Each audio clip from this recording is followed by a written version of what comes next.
Eu sou o Gabs Ferreira e esse é o Dev Sem Fronteiras, o podcast onde a gente conversa com devs e pessoas de tecnologia ao redor do mundo. E hoje temos pessoas aqui de 3 países diferentes lá da Europa, mais especificamente Suécia, Holanda e Alemanha, para conversar sobre green card, cidadania e compra de imóveis nesses países, entender as burocracias e como que é ir para lá com família, sem família e tudo mais. Antes de chamar os meus convidados, eu quero dar um oi aqui, como sempre, pro nosso viajante poliglota, Fabrício Carrara. Como é que você tá, Fabrício? Excelente, Gabs, nessa próximo episódio de Mesa Redonda, né? Fazia tempo que a gente não tinha um episódio de Mesa Redonda aqui, e bater um papo com esse pessoal que estão em países bem frios, eu digo até, né? Que são na Alemanha, na Holanda e na Suécia. Então, chamando eles aqui pra gente começar esse bate-papo, né? Primeiro a gente vai falar, começando assim, acho que o mais no sul é a Alemanha. A gente vai falar com o Fábio. Como é que você tá, Fábio? Alô, Chain, pessoal. Yes. Sim, eu sou o Fábio, moro na Alemanha há 5 anos. Tem algumas dicas boas, algumas não tão boas, mas vamos ver o que dá. Depois, subindo um pouquinho mais, a gente tá aqui também com a Daniane, que ela tá na Holanda.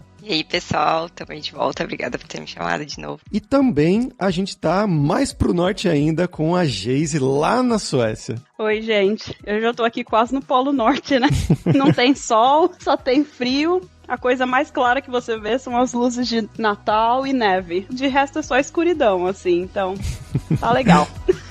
Então bora lá pra esse papo.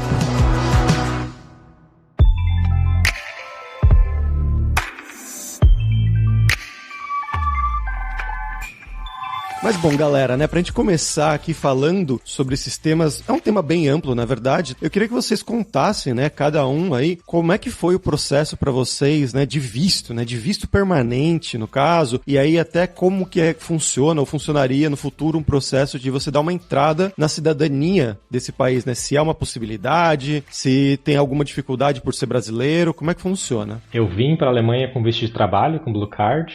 E aí, ele a cada 3 anos renova, né? Esse Blue Card, eles funcionam, que eles têm que provar que eles não têm nenhum alemão que faz isso na sua capacidade ou não tem isso?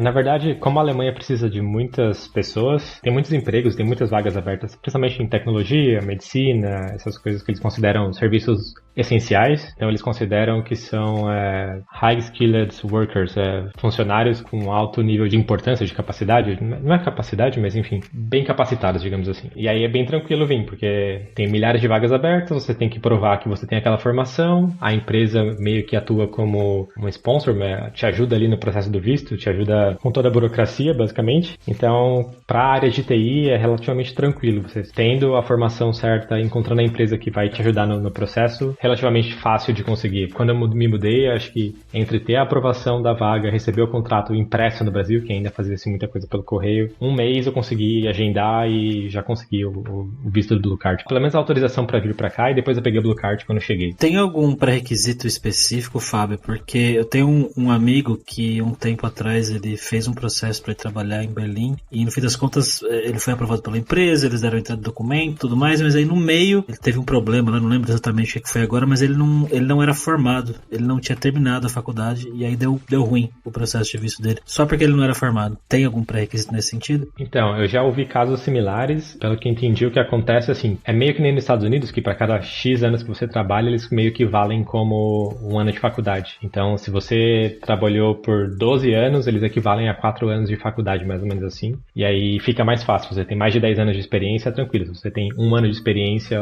e não tem formação, praticamente impossível de conseguir o visto, a autorização. Na Holanda, nesse momento eu tô com um visto equivalente aqui na Holanda, de profissional qualificado. Para conseguir esse visto, a empresa tem que dar entrada para ti, tem que ter uma empresa querendo te contratar. Se tem como tu aplicar sozinho ou não tem conhecimento, acho que não. Mas a empresa fez tudo para mim. O que eu fiz foi mandar meu passaporte, assinar um termo de que eu não tinha cometido nenhum crime em nenhum país que eu morei. Isso foi tudo que eu tive que fazer. Aí eu também não sei se entra, porque eu já tava na Europa, né? Eu já tava em Portugal antes, com outro tipo de visto, mas pra eu migrar aqui pra Holanda com esse visto foi só essas 2 coisas. Aí depois a cidadania, que vocês mencionaram, mencionaram. Eu não tenho cidadania, porque eu só tô aqui há 1 ano. O que eu sei sobre a cidadania, que eu pesquisei muito pouco ainda sobre isso, mas o que eu sei é que depois de 5 anos, tu tem direito a pedir a residência permanente ou então se naturalizar holandês. Aí pra tu se naturalizar holandês, tu tem que fazer algumas coisas, do tipo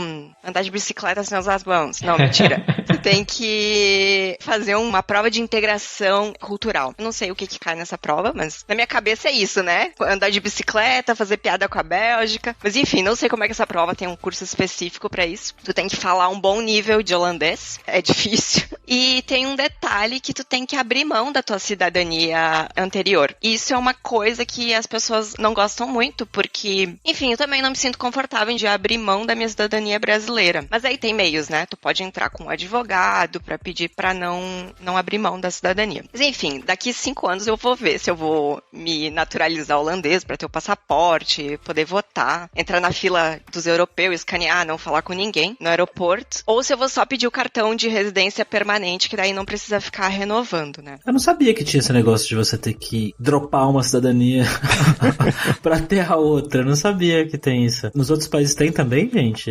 Na Alemanha pode manter os dois. Pode manter a brasileira e a alemã. Pode acontecer que o país de onde você vem, você não pode manter os dois. Em teoria, no Brasil, você não pode manter os dois. Mas aquela coisa, né? Brasil é uma bagunça. Então, se você não fala nada, ninguém sabe de nada. Então, tá tudo certo. Mas assim, por exemplo, na Rússia, você não pode manter os dois. Tem uma colega alemã que ela casou com um russo e quando eles casaram, ele pegou o passaporte alemão. Então, ele teve que abrir mão do passaporte russo, por exemplo. Então, depende ali do acordo que os países têm. Aqui é a Holanda mesmo que pede pra tu renunciar à tua cidadania anterior. Mas como tem casos de pessoas que têm as duas, então imagino que tem algumas exceções, né? É algo que eu vou me preocupar quando chegar o momento pra entender bem como é que é. Um parênteses aqui que a Dani me lembrou, esse negócio de que você nunca cometeu um crime. Pra quem não sabe aí do podcast, eu me casei na Rússia, né? Muitos anos atrás. Eu tive que fazer um negócio parecido. Eu tive que ir lá no governo, fazer um comprovante que eu nunca cometi nenhum crime no Brasil, traduzir essa porcaria pro russo pra levar lá no cartório da Rússia. Ele realmente um bom rapaz, nunca cometeu nenhum crime. Fecha parênteses, foi uma coisa que me lembrou disso. Mas, Dani, você comentou que é 5 anos que você tem que ficar trabalhando pra conseguir a cidadania, pra dar a entrada, né? É isso? Isso. Eu até verifiquei isso no site do governo antes, porque é pouco, né? Eu lembro que em Portugal parece que em 5 anos tu podia pedir a residência permanente. E aí só depois de mais 5, não me lembro direito, mas só depois tu podia pedir então a cidadania. Mas foi isso que eu vi no site do governo, ou eu perdi na interpretação de texto aí. Tu pode sair, mas não pode ficar mais de 3 meses fora do país dentro de um período de 1 ano. E aqui na Espanha é 2 anos, porque eles invadiram o mundo inteiro, América Latina, então qualquer um, brasileiro inclusive, mas qualquer um latino é 2 anos pra você dar entrada. Facilita bastante.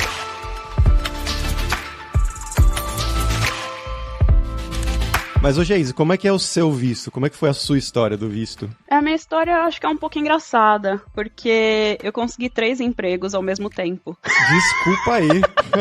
Eu consegui 2 na Alemanha e esse da Suécia. E, na real, o meu contrato da Alemanha, da empresa alemã, já estava a caminho do Brasil. E aí eu vim fazer a minha última entrevista na Suécia. Foi o mesmo esquema do que o Fábio falou com relação a eles. Eles mandam um contrato por papel e, tipo, são 10 páginas e metade em alemão e metade em inglês. É muito estranho. E, na real, eu acabei vindo pra Suécia porque essa empresa da Alemanha não ia fazer tudo pra mim. Eles iam só falar, olha, você vai mandar seus documentos aqui e é isso aí, né? Eu não tenho um bacharelado, eu tenho um curso tecnólogo e eu tenho um MBA também, mas na época eu tinha 6 anos de carreira, né? Eu tava pra fazer 7. Eu fiquei muito insegura de acabar sendo rejeitada, porque eles realmente falam, na Alemanha, no sistema eles falam, se você tem um curso, você tem que validar o curso, tem um site de referência de validação de curso de faculdades e a minha faculdade não tava na lista. E aí eu também olhei tem um sistema de comparação da maioria dos países do mundo e a Suécia era, tipo, 2 pontos melhor que a Alemanha na maioria das coisas. Não, mas aí calhou que eu vim pra cá, no final das contas, e eu conversei com a empresa, bonitinho, a empresa da Alemanha, e eu expliquei, e aí se desse tudo errado aqui, eu iria pra Alemanha. Mas a aplicação do visto pra Suécia eu acho que foi bem simples. A única coisa que eles pedem de verdade é que você não esteja no país enquanto o seu processo está rolando. Você não pode estar no país, você tem que estar no seu país nativo ou em qualquer outro lugar do mundo, mas você não pode estar na Suécia. E isso é uma forma de você fazer um pouco mais difícil pra galera que tá ilegal no país tentar aplicar. Tipo, eu vim pra cá com meu visto de turista e consegui um emprego, vou ficar. E não é bem assim que funciona. Então você tem que sair do país, esperar a decisão e aí você pode voltar. A imigração na Suécia tem uma, tipo, em Santa Catarina e a outra em Brasília, ou algo do tipo. Eu sei que uma é no sul. E você podia pegar o cartão de trabalho lá no Brasil, ou você podia pegar aqui depois que você chega. E aí eu acabei pegando aqui porque tudo foi muito rápido. Tipo, em 3 semanas meu visto estava aprovado. Eu acho que eu recebi a oferta final de outubro, novembro meu visto estava aprovado. 1º de janeiro eu tava pegando avião, basicamente. Então foi tudo muito, muito rápido. E com relação à cidadania e residência permanente, eu acho que é meio que um meio termo ali da Alemanha e da Holanda, porque aqui você precisa trabalhar por 4 anos no país. Nos últimos 7 anos, você precisa ter trabalhado um total de 4 anos para poder aplicar para uma residência permanente. Então, assim, se você ficou desempregado, resolveu estudar e aí voltou a trabalhar depois, você pode, se seu visto estiver válido, claro. Porém, você precisa renovar o seu visto a cada 2 anos. E assim que você chega no país, o seu visto, o seu primeiro visto é atrelado à empresa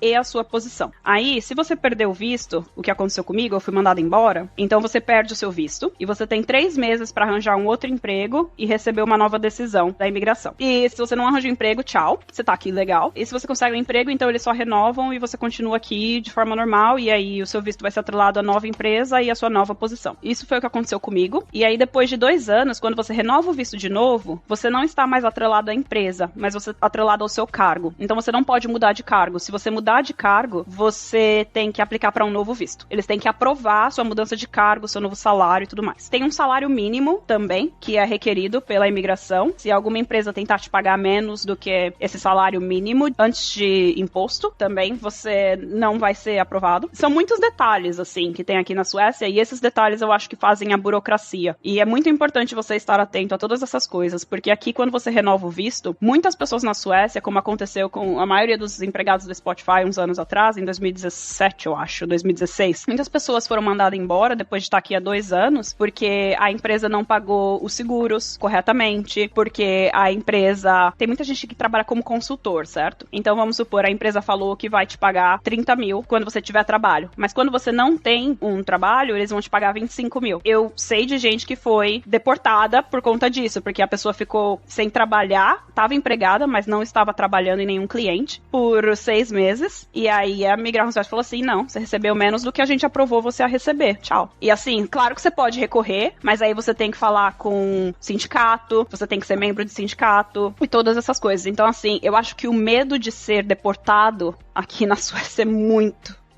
alto. Você nunca sabe se a empresa está ou não fazendo as coisas certas. Na Suécia, você é responsável por todas as coisas relacionadas a você. Então, assim, por que você não checou? Por que você não olhou? E é tipo, porque eu não falo teu idioma, cara.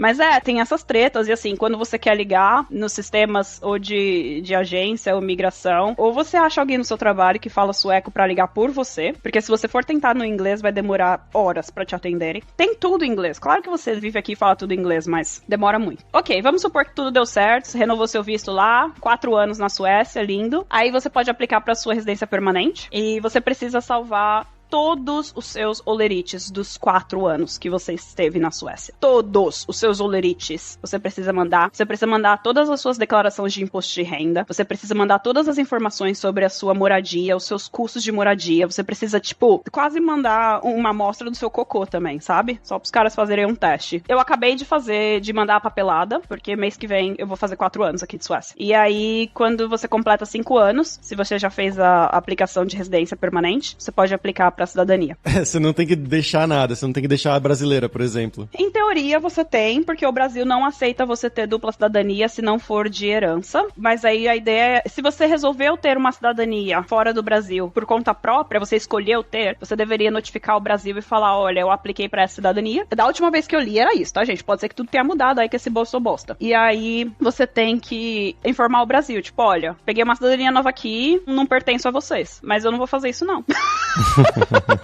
E ninguém faz isso, eu acho. Eu não sei por que alguém faria isso. Polícia Federal tá ouvindo aí, eu não tenho nada a ver com isso. Não, eu também tenho nada a ver com isso, porque eu já fiz minha declaração de saída definitiva. Isso é uma coisa importante. As pessoas precisam dar conta da declaração de saída definitiva, gente. Não sai do país e não faz declaração. Um monte de gente não faz declaração, mas eu considero um negócio importante, porque se você cair na rede, tu é peixe grande pra pagar, viu? Eu não arriscaria. O Fábio acabou não falando da cidadania. Eu ia comentar, na verdade, que comparado com o que a Geisa explicou agora, na Alemanha é muito mais tranquilo, mas muito mais tranquilo. Não pra cidadania, mas pra residência permanente, pelo menos, é muito mais fácil. Eles têm diferentes níveis, né? Então, quando você vem com visto de trabalho, tem esse esquema de renovar também todo o tempo. Eles falam que você tá atrelado à empresa e ao cargo, mas é mais a empresa do que ao cargo. Eu mesmo troquei de empresas, o Blue Card continuou valendo normal. Só que eles têm pra residência permanente, o que é mais fácil é que, assim, se você já fala alemão, depois de 11 meses falando alemão C1, você já poderia pedir a residência permanente. 22 meses com B, você já poderia pedir a residência permanente, ou 33 meses com A1. Então, eu, claro, tô no A1. O pior de tudo é que a minha esposa estudou bastante alemão, estudou com o Fabrício até, chegou no nível B2 agora, não vale de nada pra tirar a residência permanente. Eu, que sou o portador do visto principal, digamos assim, então ela não pode tirar a residência permanente por si só. Eu que tenho que entrar com a papelada. E, pra tirar a residência permanente, é bem tranquilo. Você tem que juntar alguns documentos também, é o SCHUFA, que eles chamam aqui, que é o seu histórico de financeiro, né? Tem que levar alguns lerites também, tem que levar o antecedente criminal. Só, você manda pelo correio, depois você vai lá, eles te perguntam, sei lá, nome, idade, cor dos olhos em alemão e tá pronto. Tá Caramba. Essa é a prova? Essa é a prova pra residência permanente. Ah, tá. Cor dos olhos? Eles vão te fazer umas perguntas aleatórias, mas bem básicas, assim, em alemão, só pra saber que você realmente sabe o A1 depois de 3 anos. Isso pra residência permanente. Pro visto mesmo, né, pro passaporte alemão, aí são depois só de 7 anos, e realmente tem uma prova, que nem acho que a Daniele falou, tem sobre cultura, política, história da Alemanha. Tem um amigo indiano que fez, ele falou que era uma entrevista de umas 2 horas, tem que meio que conversar com a pessoa sobre a história da Alemanha, sobre as notícias da Alemanha, sobre o que acontece, como funciona a eleição, coisas assim. Aqui o sistema tá mudando agora, né, na Suécia. Então, por exemplo, pra mim é tudo muito mais fácil porque eu vim sozinha. Mas pra galera que veio com família e precisa aplicar pra residência permanente, eles mudaram as regras. Antigamente, se você é o portador do visto e você foi com a sua família, todo mundo pegava visto de residência permanente. E desde julho, eles mudaram as regras. Então, assim, você é a pessoa que trouxe a sua família, mas o seu parceiro ou parceira não trabalha, só você pega a residência permanente. O seu parceiro não pega. Seu parceiro só vai poder pegar uma residência permanente se estiver trabalhando, ou parceira. E tem um motivo pra isso. Tem um documentário no YouTube que se chama The Swedish Theory of Love, e esse documentário explica que em 71 a Suécia fez um esquema onde garantia independência financeira pra todo mundo aqui no país. Então as mulheres não estariam dependentes dos homens, assim como os homens não estariam dependentes das mulheres, e ambos têm como dependentes apenas as crianças até 18 anos. Você tem responsabilidade pelos seus filhos até 18 anos. Então, como a imigração aqui tá bem alta na Suécia e também com a galera de refugiado, né? Teve bastante gente refugiado que veio pra cá e muitas pessoas com visto de trabalho também, que simplesmente pegaram a residência permanente, mas nunca trabalharam, sabe? Aos olhos da Suécia, as pessoas não têm uma independência financeira, então essas pessoas podem estar numa situação de estarem forçadas em uma relação por não terem uma independência financeira. Quando você só ouve de primeiro momento, você é tipo, nossa, calma aí, por que você tem que trabalhar? E aí, quando você entende a história do país, a dinâmica de como as coisas funcionam aqui, eles querem que você está numa relação porque você quer e não porque você tem uma dependência financeira. O que eu acho que é muito bom e ajuda muito com a igualdade, né, social. Porém, entretanto, todavia, sueco é um idioma extremamente difícil. Muitas pessoas eu conheço que vieram do Brasil, Paquistão, Índia, ou não são tão boas em falar inglês ou não falam inglês. Índia, na real, todos eles falam inglês, mas assim, de alguns outros países onde a galera não fala inglês, e essas pessoas acho que são as que acabam sofrendo um pouco mais com essa nova regra, porque pra aprender sueco sem saber o inglês é um pulo gigantesco de tudo, assim. Com o inglês já é difícil. Com o inglês você só arranja trabalho na área de TI. E sem saber inglês e sem saber sueco, você não arranja trabalho, porque pra você conseguir trabalho em sueco aqui, tipo, literalmente, pra você limpar chão, o que seria o trabalho mais fácil de se conseguir, você precisa falar um nível básico de sueco, que é o nível D, que eles chamam aqui, o SFI-D. E muita gente vem pra cá já, tipo, com diploma de advogado, advogado, diploma de arquiteto, e você não vai conseguir um emprego nessa área. Você consegue, claro, estudar sueco focado na área, mas depois de 3, 4, 5 anos. E aí você vai ter que esperar. A Suécia vai entrar com uma lei em 2025 para ter o teste de idioma, conhecimentos gerais, né, que eles chamam. Então você vai ter que ter um nível de SFI-D, e que é o sueco, básico, assim, para uma criança de 7 anos de idade. Você vai precisar dar nota e talvez fazer uma prova, não está decidido, mas em 2025, para quem tem que pegar a cidadania aí, permanente, vai ter que ficar esperto.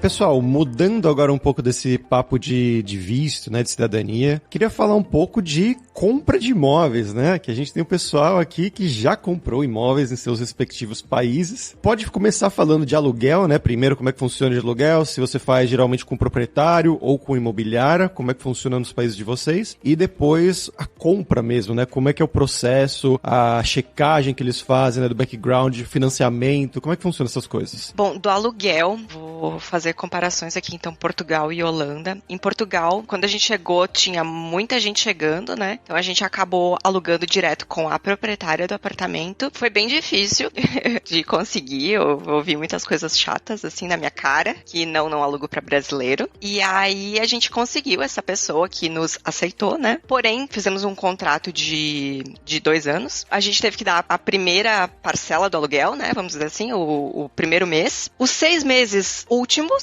ou seja, lá no final dos 2 anos, 6 meses, e mais um de caução. Ou seja, nós desembolsamos 8 parcelas de uma vez. E foi o que a gente conseguiu. Assim, eu não tive outra opção. Era isso ou ficar em Airbnb, que era muito mais caro. Foi assim que foi pra mim em Portugal. Pessoas que tentaram alugar agora, parece que tá um pouco mais simples, porque com a pandemia muita gente foi embora. Essa foi a minha realidade lá em Portugal. Beleza. Na Holanda foi diferente. O aluguel é bem competitivo também, mas as coisas são um pouco menos abusivas. Eu mencionei, né, que teve uma pessoa que foi com a gente visitar apartamentos, né, era uma pessoa, a fada madrinha que a empresa destinou, ia com a gente, assim, pra, enfim, dar um apoio, né. E aí, não sei se por causa disso, ou também por causa de ter ela e a combinação que era pandemia, que não tava rolando muito de alugar, nós conseguimos, então, escolher um apartamento que nos agradou, que aí foi bem diferente, né. Antes a gente pegou o que a gente conseguiu, aqui a gente conseguiu escolher o que nos agradou. E aí nós fizemos o contrato com a imobiliária. Aí, assim, nós conhecemos o proprietário, a proprietária do apartamento, mas nós fizemos o contrato com a imobiliária. Tudo era com a imobiliária, pagamos um calção e o primeiro mês de aluguel. Tudo que tu precisava, tinha que pedir a bênção da imobiliária, né? Até, assim, eles são responsáveis da manutenção no apartamento, caso estragar alguma coisa. Até foi engraçado que um dia entupiu a pia lá. Não tinha jeito de desentupir, mesmo com os produtos lá. Aí eu liguei pra menina da imobiliária e disse, ó, isso começou no sábado, né? E aí, segunda, eu liguei pra ela e disse, tupiu aqui, né? O que a gente faz? Manda alguém pra desentupir. Ela, não, isso aí é com vocês, porque foi culpa de vocês. Tá bom, então, se a culpa é nossa, eu vou resolver, né? Aí liguei pra uma empresa desentupidora, aí lá pelas tantas, durante o dia ela me liga assim, como assim que vocês marcaram visita com a empresa desentupidora? Tudo tem que passar pela nossa aprovação. Então, mesmo que eu fosse pagar, no final eles até pagaram, mas mesmo que eu fosse pagar, tudo tem que passar pela bênção da imobiliária, né? Se tu vai, sei lá, mover uma lâmpada, tem que deixar exatamente do mesmo jeito que tu pegou o apartamento. Tem fotos e tal. Comprar casa aqui acaba sendo mais vantajoso do que alugar, né? Porque a gente paga menos na hipoteca, né?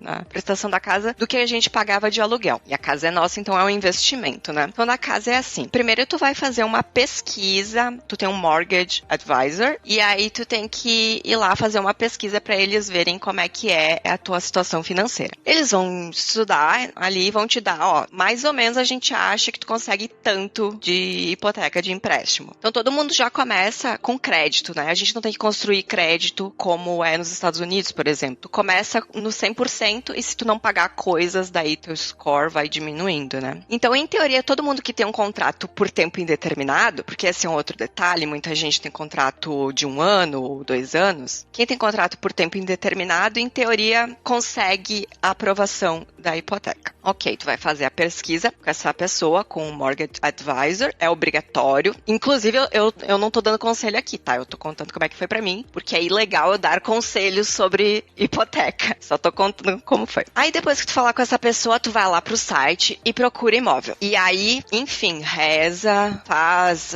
simpatia, tudo que tu acreditar, porque essa é a parte que vai te quebrar. Porque tu vai tentar marcar, vai dizer assim, não, tá lotado, não tem mais data pra essa visita. Ou daqui uma semana tu vai ligar pra um anúncio que tava ali, não, já foi vendido. Então essa parte é chata, e aí pra te ajudar, tu pode contratar um corretor de imóveis, que aí essa pessoa vai te ajudar a buscar imóveis. A gente tentou visitar um imóvel, eles nos pediram um vídeo de apresentação para poder nos deixar visitar um imóvel. Ficamos os dois patetas, perdendo uma tarde inteira fazendo um vídeo. Hello, who had it? Os dois idiotas pra eles nos dizerem assim, não vamos visitar, não vai rolar. Não sei.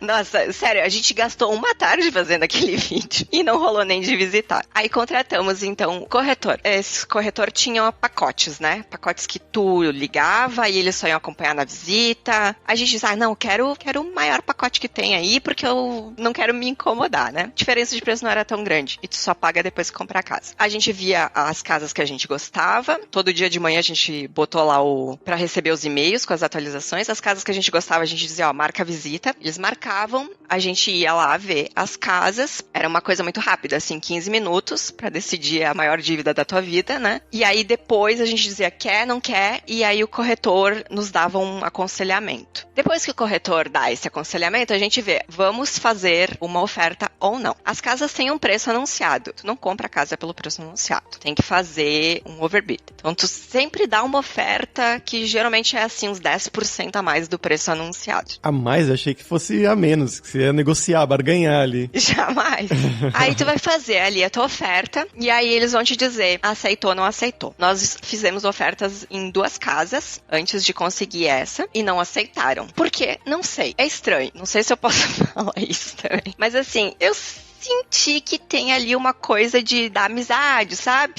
O corretor que tá vendendo, conhece o corretor que tá comprando. Então, talvez tenha alguma facilitação ali, né, nesse sentido. Aí, ok, aceitam a tua oferta. Geralmente, tu faz uma cartinha também, se apresentando. Olha, veja nós, como somos legais, estamos aqui, né? Construindo uma vida. Essas coisas, né? Pra apelar pro coração do vendedor. Aí tu aceitou a oferta, tu vai assinar um acordo de compra. Nesse acordo de compra, tu já vai dar 10% do valor da casa. Até tu fazer o equivalente à escritura da casa, as 2 partes podem desistir. Porém, perde esses 10%. Se tu não tem os 10%, tu pode pedir um empréstimo, fazer um seguro no banco, né? Então, paga lá 200 e poucos euros pra tu não perder os 10% da casa. Porque imagina, uma casa, sei lá, 400 mil, 40 mil, não rola. Feito isso, tu vai pedir, então, o dinheiro emprestado.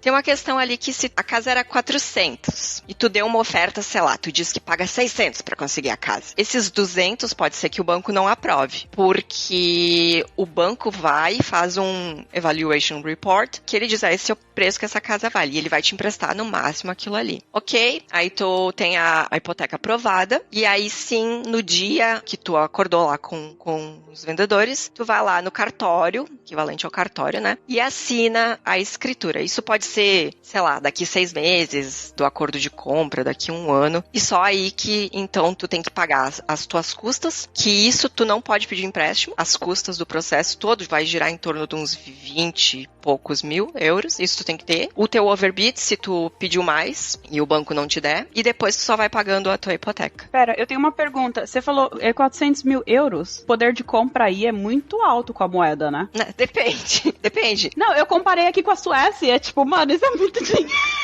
aqui.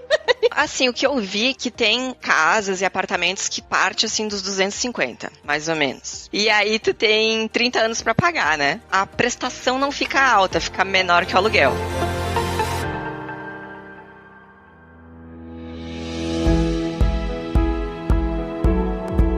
Fábio, como é que foi aí em Berlim, cara? Que a parte mesmo de achar casa pra alugar falam que é um pesadelo já em Berlim, né? Eu já ouvi histórias de terror, mas conta-se a sua parte do aluguel e da compra também. É verdade, é verdade. Então, quando eu vim pra cá, 5 anos atrás, a gente pegou dessas casas temporárias por 1 mês. Pra chegar, ver o que tá acontecendo, se encontrar na cidade, tentar achar um bairro que a gente gosta mais ou não. Mas no final a gente achou e pegou a primeira casa que nos aceitou também. Então foi meio que abre todos os sites que tem casa pra alugar de 6 meses a 3 anos, sei lá, e aplica pra todos. O primeiro que chamar a gente vai. E foi meio como que aconteceu. Então, na verdade, eu fiquei 1 mês num apartamento minúsculo. Depois eu consegui um outro apartamento que renovava a cada 6 meses. Só que depois de 1 ano, a proprietária veio e falou pra mim assim, então, todo ano tenta vender esse apartamento, esse ano ela vai tentar de novo, mas fica tranquilo, não vai dar nada. A gente renova mais 6 meses aqui e depois tá tudo bem.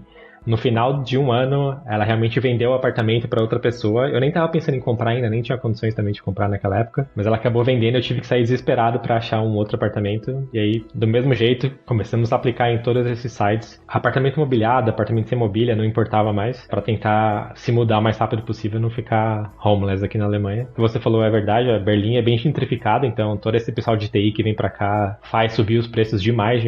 Então, para quem é de São Paulo, sabe como que é uma Vila Madalena da vida, pulsa todos os velhinhos das casas, os preços sobem e essas administradoras põem o preço que quiser. Meio que por isso que a gente decidiu comprar também, porque valia mais a pena pagar a parcela do apartamento do que morar de aluguel. Nessas 2 mudanças de apartamento alugado, apesar de ter enviado vários formulários para vários apartamentos diferentes, a gente acabou sendo aceito no primeiro que a gente foi, em ambos os casos. Então, na primeira vez, como era uma família, assim, também a gente estava no apartamento e a família morava do outro lado da rua. Então, meio que a família toda foi lá, levou minha esposa para mostrar o apartamento, já começou a falar, a gente já teve brasileiros aqui, adoramos brasileiros, vocês têm cachorro?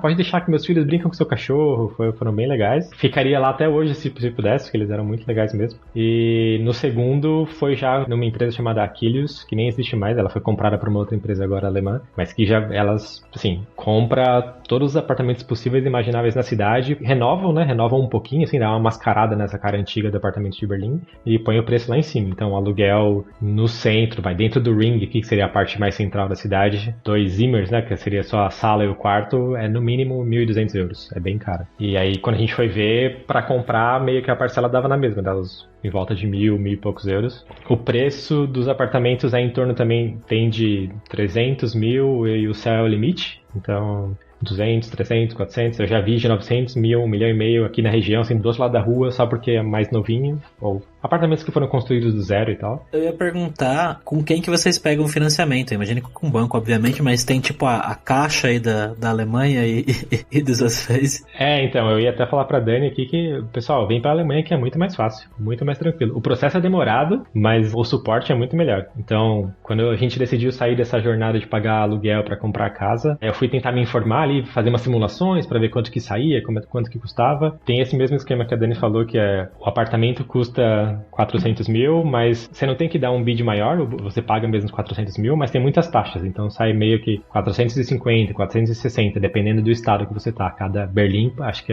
tem que pagar as custas de quem te ajudou a comprar do teu corretor, mas 14% em cima do valor do apartamento é meio que o imposto que você paga só pra comprar a casa, a seco, digamos assim. Aí quando eu achei como é que funcionava, então tem alguns, na Alemanha, a maioria dos serviços, você não paga por um corretor, você não paga por um suporte financeiro desse tipo. Eles te ajudam de graça, e aí quem paga pra eles é o banco ou é a empresa que te forneceu o serviço. Então, pra seguro, sei lá, seguro de saúde, seguro-desemprego, previdência privada, financiamento de imóvel, financiamento de carro, qualquer um desses serviços, quem vai pagar esse corretor é a empresa com quem ele tá lidando. Então, ele é meio que um broker, ele é meio que um centralizador, ele tem todos os contatos, e pra ele o que é vantajoso é te dar realmente te fazer uma boa oferta, porque é aí que ele vai ganhar, vai conseguir fechar esse negócio e ganhar alguma coisa. Tem um detalhe importante que eu não sou europeu, também não tenho residente permanente ainda, apesar de já ser elegível, eu não apliquei. Então, tem taxas diferentes, os bancos aplicam taxas diferentes para quem é residente e para quem não é residente. Então, no meu caso, foi em torno de 1,6 ao ano. Para um residente ou para um europeu, seria algo 1,1, 0,9, dependendo do banco, dependendo de quanto dinheiro eles têm também para dar de entrada. Eu também não consegui fazer o financiamento total do apartamento, porque mesmo analisando as minhas contas lá, eles acharam que eu não teria condições de pagar, de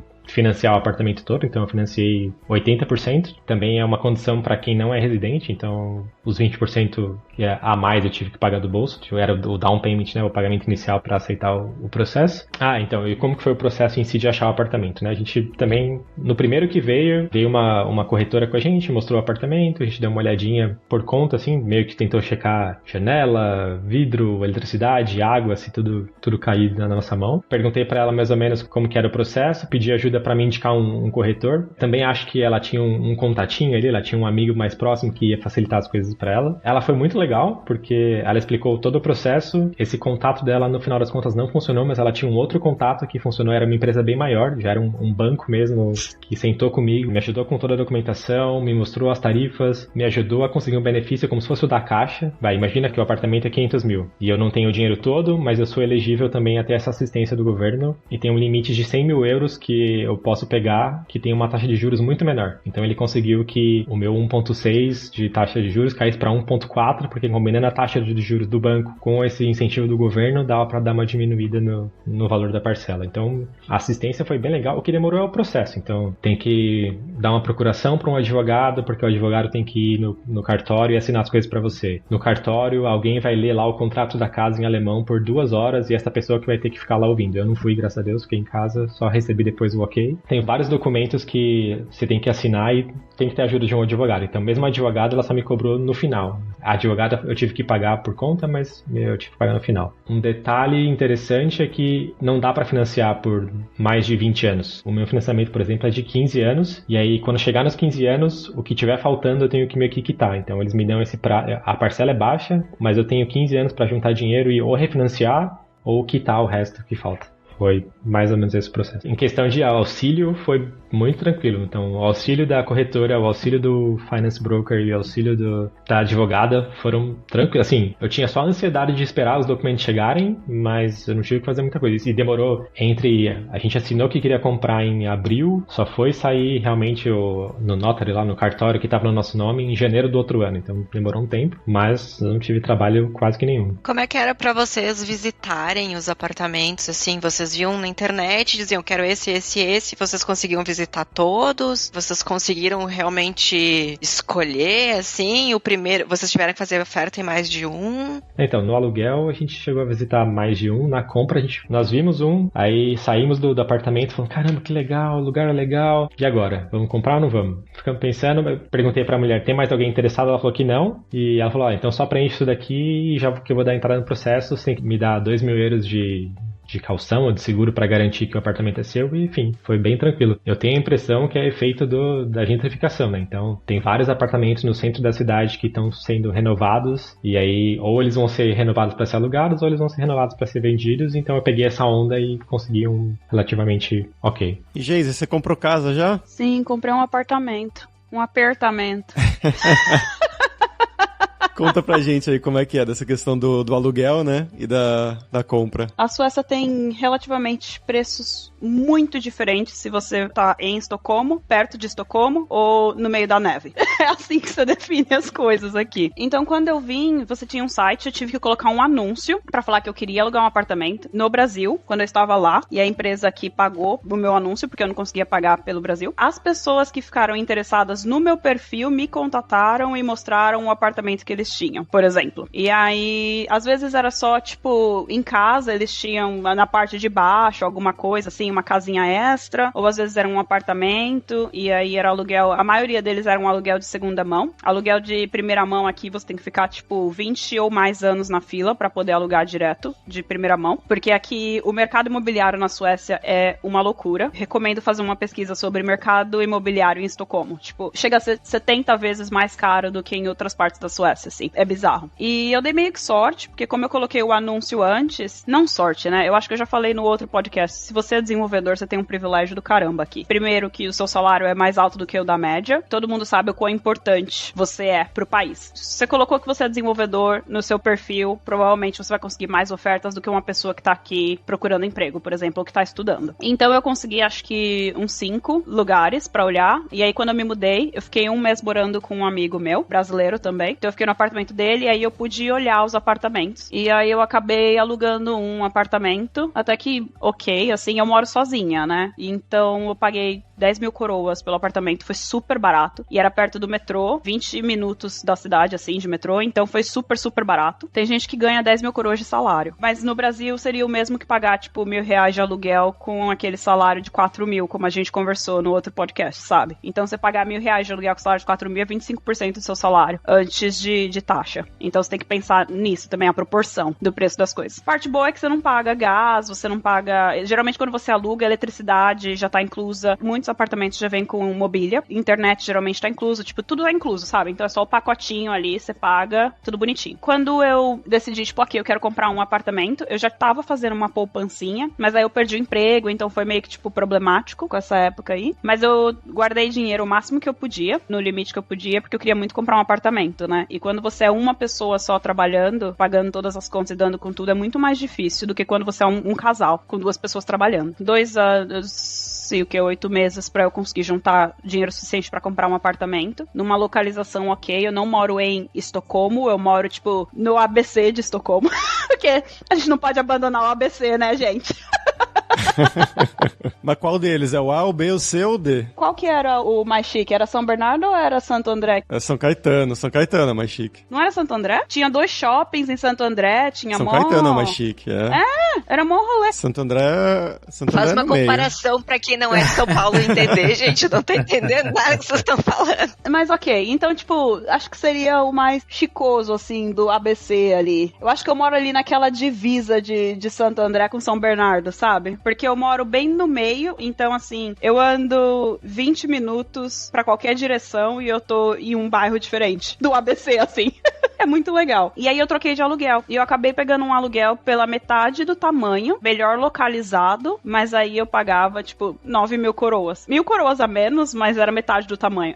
Foi horrível. Não tinha nem varanda. Foi muito ruim. Mas eu fiz tudo que eu podia pra poder comprar o apartamento. E aqui, os contratos de segunda mão, você precisa ter uma permissão do condomínio pra você alugar. Se você não tem uma permissão do condomínio pra alugar, você pode ser chutado do apartamento a qualquer momento, sem aviso prévio. E quando você assina o contrato, se você quer sair do apartamento, você geralmente precisa de dar 2 a 3 meses de aviso prévio, locatária. E você não pode, como a Daniane falou, você não pode fazer absolutamente nada no apartamento, você não pode pintar uma parede, você não pode colocar um quadro, você não pode fazer absolutamente nada. E o meu primeiro apartamento, eu derrubei óleo de cabelo no chão de madeira, e era madeira de verdade, e eu não sabia. Quando eu fui limpar, tipo, a madeira já tinha sugado o óleo. E, gente, eu nasci e cresci pobre, né? Nunca vi chão de madeira na minha vida. Meu calção ficou naquele apartamento.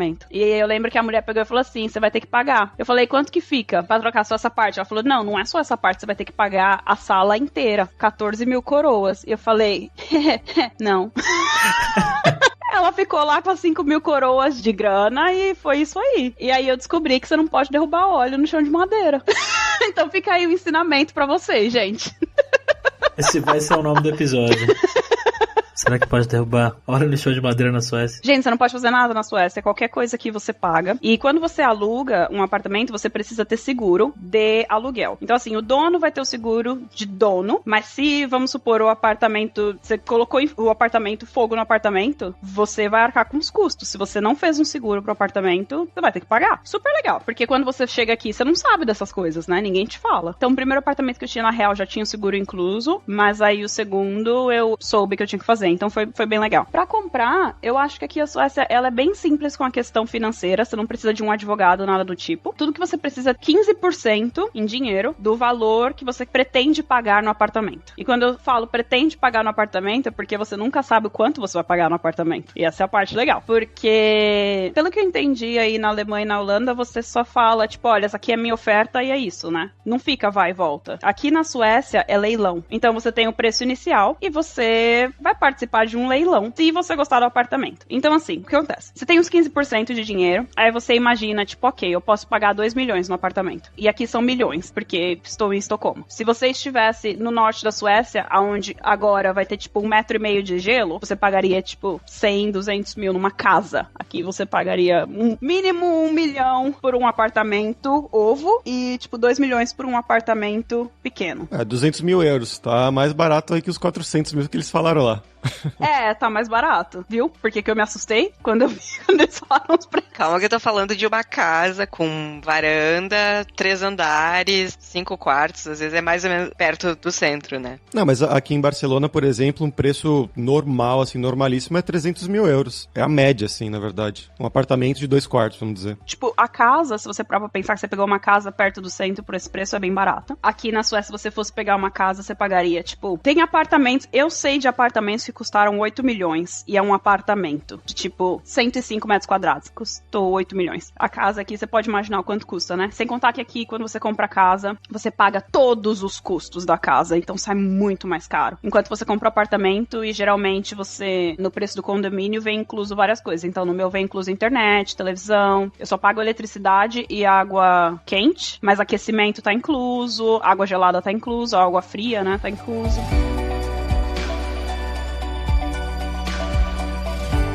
Ok, voltando pra como que você visita os apartamentos aqui. Então você tem os 15%, você vai no banco e fala, olha, tem essa grana aqui, quero comprar um apartamento. E eles vão te dar uma promessa de empréstimo. Como essa promessa de empréstimo, quando você vai visitar os apartamentos, você sabe qual é o valor máximo que você pode pagar no apartamento. Então você tem que sempre olhar apartamentos que estão abaixo do quanto você quer pagar. E aí tem uns sites que você... É mó legal, assim, os sites, porque tem várias fotos e tem vídeos. E eu fiz no meio da pandemia, então eles fizeram vídeos virtuais da casa, assim, 360. Foi um negócio bem legal, assim, de olhar, mas não é a mesma coisa de você ir no apartamento e as fotos mentem. Sensacional como as fotos mentem. E como eu disse antes, tudo aqui é sua própria responsabilidade, né? Então se você não viu que a eletricidade não tava funcionando, problema teu. E se você quiser arrumar, não dá pra você pedir pro teu pai vir aqui arrumar, não. Você tem que contratar alguém que tem que ser aprovado pelo condomínio pra você poder arrumar. E aí você pode simplesmente colocar no site, tipo, eu quero visitar esse apartamento, e você vai pra visita no horário da visita. Geralmente são 45 minutos pra dar tempo de todo mundo olhar. Você vai, olha o apartamento,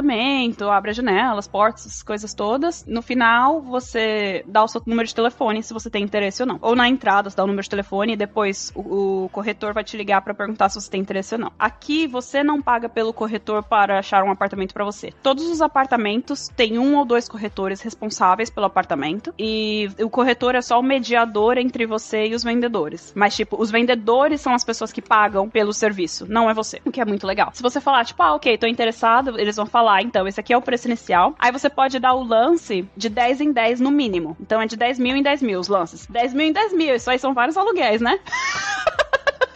São vários aluguéis ali. E às vezes você vai assim, teve um apartamento que eu olhei e a primeira pessoa deu um lance de 500 mil de cara. Você fala, velho, o apartamento nem valia 500 mil plus, tipo, ia chegar no máximo 500 mil plus, não era nem, era um apartamento aqui perto onde eu comprei o meu, na real. Eu fiquei muito puta, porque era um apartamento muito legal e a pessoa mandou 500 mil e eu falei, já era. E aí tem esse esquema de que se você quer muito apartamento e o apartamento ficou mais caro do que o que você tinha pré-aprovado, né, de crédito, você pode pegar empréstimo pessoal, e esse empréstimo pessoal geralmente tem uma taxa muito mais alta do que o empréstimo de compra de apartamento. E aí você paga 2 empréstimos ao mesmo tempo, aí você pode pegar, tipo, 100 mil, 200 mil, eu não sei quanto mais caro seu apartamento vai ficar. E você paga tudo em 50 anos. E é muito legal, porque o leilão acontece por SMS. É sensacional. É um dia que você vai ficar no seu telefone ali, ó, só escrevendo, mais 10 mil, mais 10 mil, mais 10 mil.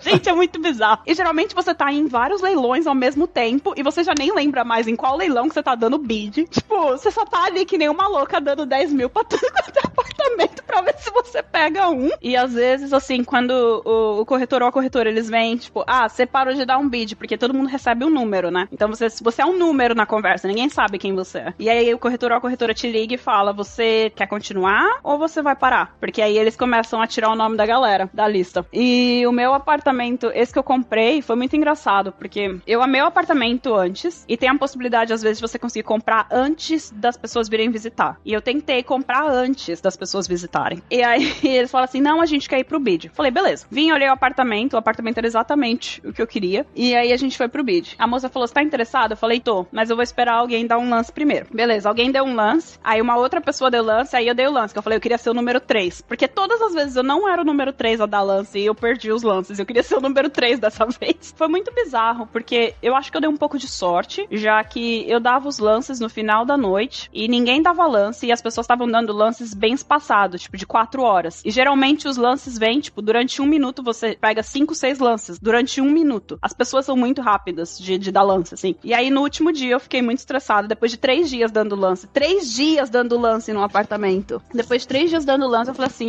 quer saber? Toda vez que alguém mandar um lance, eu vou responder direto. E eu dava 10 e a pessoa dava 10. Aí eu dava 15, a pessoa dava 10. Aí eu dava 25, a pessoa dava 10. Falei, velho, que isso? E aí eu fui, 10, 10, 10, 10, 10, 10, até a pessoa desistir. Eu ganhei por 10 a mais.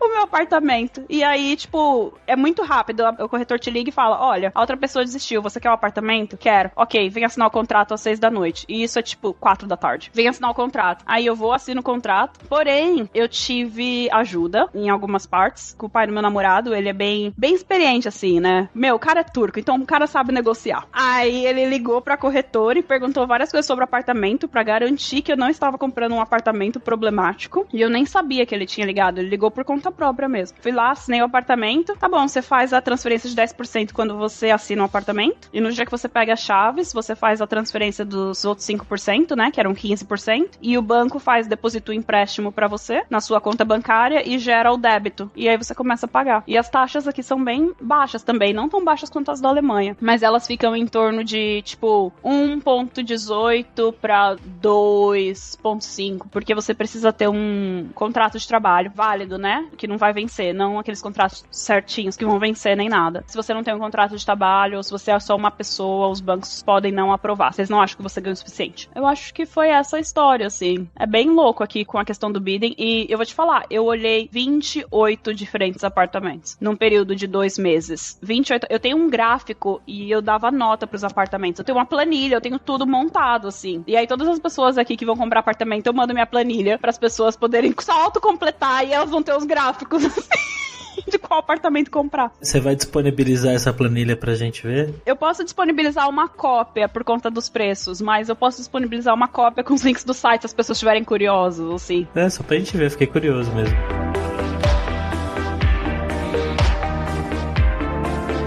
Mas beleza, galera. Muito obrigado pela participação de vocês três aí. Os links lá do pessoal, do LinkedIn, Twitter, seja lá o que for, vão estar aqui na descrição do episódio. Mas, bom, eles já participaram de episódios no passado, né? Então, se vocês quiserem, podem reescutar os episódios que eles participaram, da Geise, da Daniane e do Fábio. Link na descrição do episódio.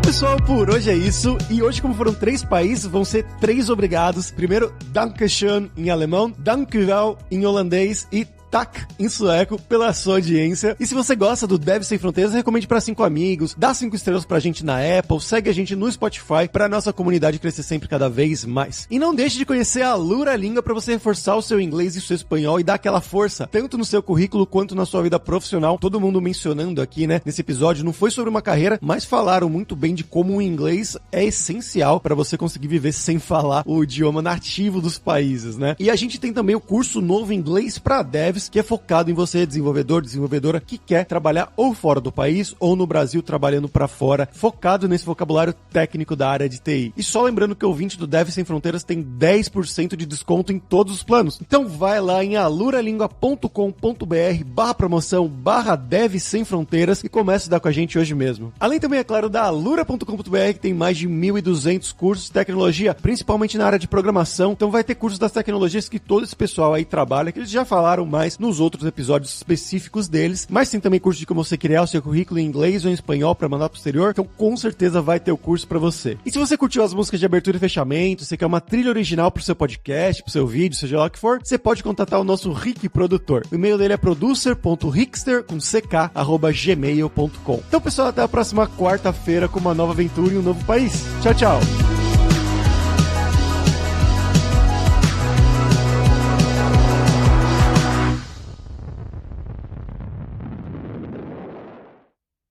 Este podcast foi editado por Radiofobia, podcast e multimídia.